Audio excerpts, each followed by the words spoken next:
Part 3 of Paperless Pipeline's Quick Start.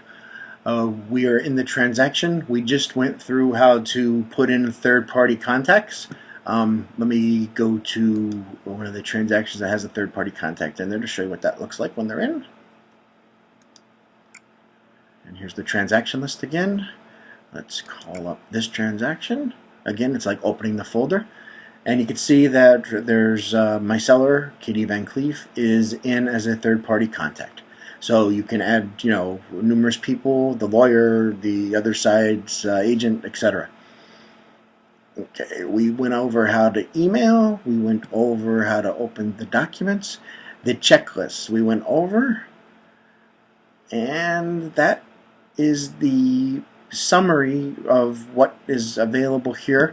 We talked about how to open the emails for the transaction. Again, you click on the emails tab and you can see that I currently haven't sent any emails to this transaction. Okay. The only other thing to do is go over upload document for transaction specific uploads.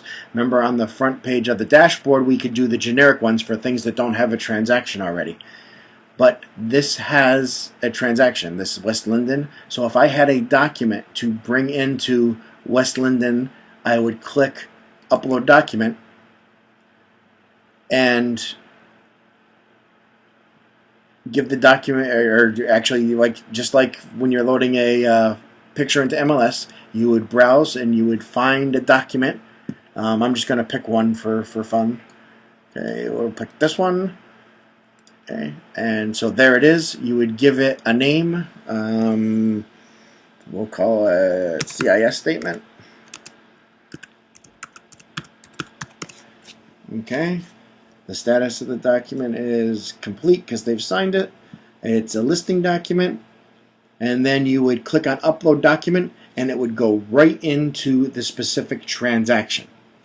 Okay, this is a little confusing because there's two different ways to put it in. You can put it directly to the transaction, but if there is no transaction, remember, if it's a new listing, you would go to the dashboard, hit upload document, and put it in that way, because this one doesn't need to have a transaction tied to it.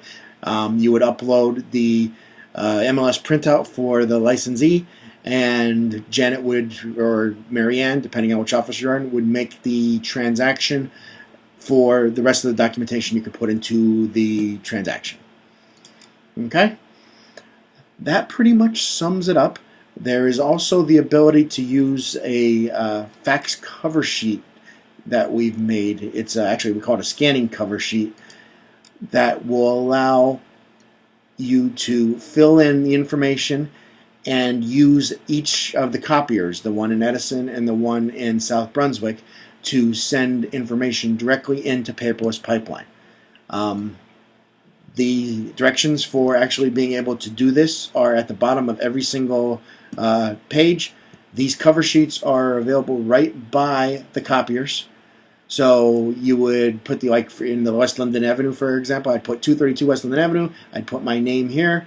The client is Van Cleef, the MLS number, the date that I'm putting it in, circle whatever it is. If it's the listing agreement, you circle it, take this cover sheet, the actual listing agreement, put it into the copier, follow these directions, hit the scanner, put your code in, hit OK, select the email tab, hit PP, hit start, and it'll go right into Paperless Pipeline, and the transaction can be made that way also. And other information can be sent up that way also. Alright, that pretty much sums it up. That's the end of part 3 of Paperless Pipeline. That's the quick start to be able to get you going. Good luck.